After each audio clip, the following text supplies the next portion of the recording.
Díomh, is mis Lisa agus imriam cmógaíocht leis na Gaelóga.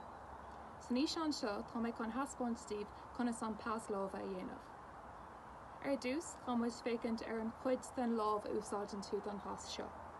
San pas seo úsáideamíad an taobh den alt, sean alt an seo, agus úsáideamíad an taobh de.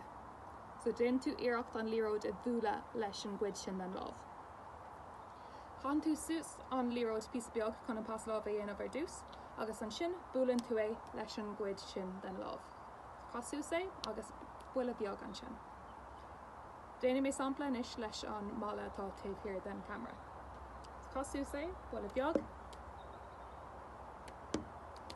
Tastíon riint cleachta don pas seo, gus is féidir cleachta ginmh le balla nó le cara nó le duine an sáile.